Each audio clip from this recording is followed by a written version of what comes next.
Hey, welcome fellas to your third video in this series of learning HTML and CSS. In this video, I will talk about the common CSS properties which will be used to display elements properly on a web page. But before beginning, I strongly recommend you to use Google Chrome as your default internet browser.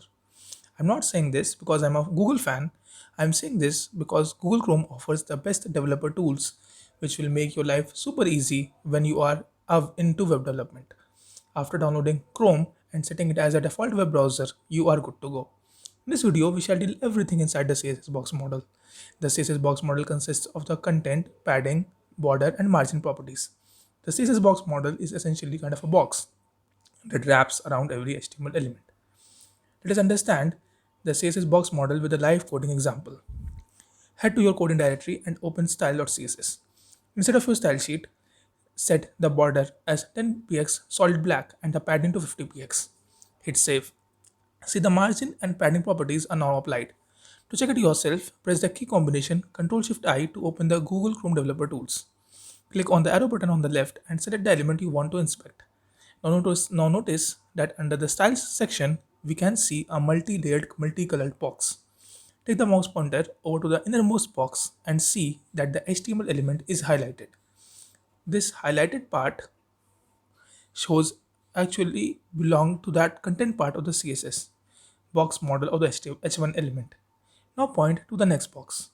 Notice that the result on the left, the H1 element is highlighted in green.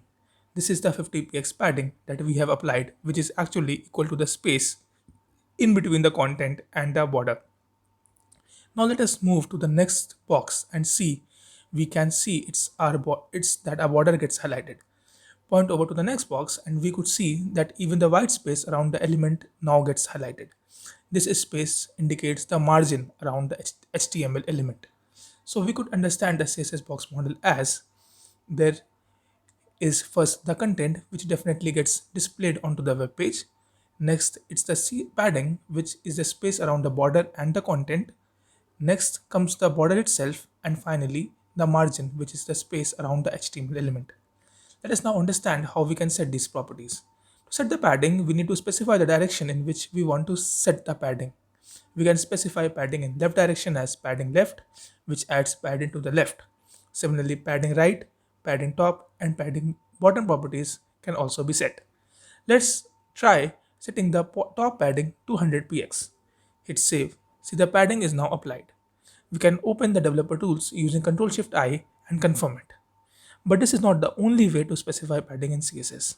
We can set padding directly using the padding CSS property and specify just one single value to get padding in all directions. As you can see, the padding of 50px is applied on the left, top as well as the bottom direction. But what about the padding right? It is actually applied. We can confirm this in the Chrome Developer Tools, but it's not displayed. Since the content, the text inside was not enough, we can't possibly see it displayed. However, if we hover to the box, we see the padding clearly in green. There is yet another way to add padding in CSS. But suppose we specify padding using two values as padding, that is 25px and 50px.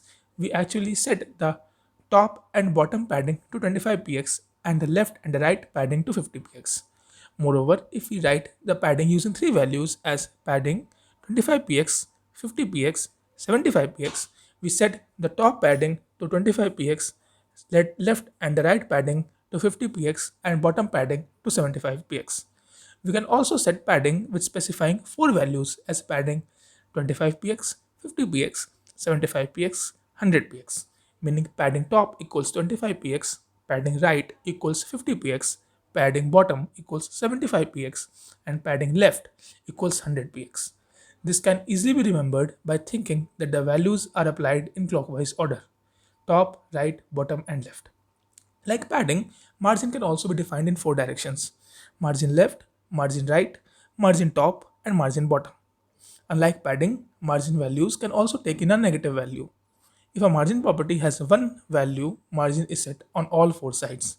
If two values like margin 25px, 50px is specified, top and bottom margin is 25px and left and right margin is 50px. If three values are specified like margin 25px, 50px, 100 px, it means top margin is set to 25 px, left and right margin is 50 px, and bottom margin is 100 px. If four values are used in margin, again they are set in clockwise order: top, right, bottom, and left.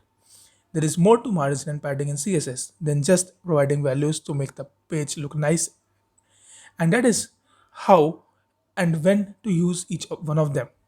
We have to be shrewd in choosing whether we need to apply a margin or use padding instead. So in the next video, I will help you understand margin and padding in a great detail along with their use cases. For now, let's discuss about the CSS classes and IDs which will help adding CSS even easier. Both class and ID are global HTML attributes and hence are defined in the opening of a tag. Let us define a class attribute. So we write class followed by the class name. Now we can hook into this class name by referring to the class and adding a dot in front of the class name. Now we can apply the CSS styling within this class. Hit save and we get the same result. The advantage of this approach is that we can reuse this class at multiple places and apply the same styling onto different places. Let us now use the ID attribute instead.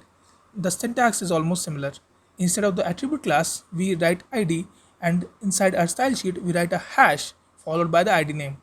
Now, as we can see, we get the same result. So we get to know that we can use class and ID interchangeably. However, there is one subtle difference.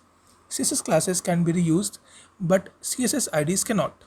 We can't add same ID to multiple HTML elements. Moreover, we can apply multiple space-separate CSS classes for a particular HTML element, which is not possible in the case of CSS IDs. There is yet another difference. Since CSS classes are not unique, we must now, however, we surely can use them to get a reference to a particular HTML element, since multiple HTML elements can also have this particular CSS class applied. So we should use IDs there instead. Let us try specifying multiple space separated classes. So first I create a class called border and a second class called color, in which we set the border and the color properties. We add these classes to the h1 heading, and as you can see, both styles have been applied, which is not possible using IDs. The fact that CSS classes can be chained together forms the basis of various front-end development frameworks like Bootstrap and Materialize. Let us quickly recap what we have learned today. We learned about the CSS Box Model and how to set margin and padding properties. Also, we learned how to use CSS classes and IDs to style a web page easily, and also how to reuse the styling needed. In the next video, I will talk about tables in HTML. Also, we will draw a distinction between margin and padding and discuss their respective use cases. If you like this series, subscribe to my channel, like and share this video, and let me know your feedback in the comment section below. Also, I have provided a fun link to a fun HTML quiz in the description section. Definitely check that out. Hope till then, happy coding.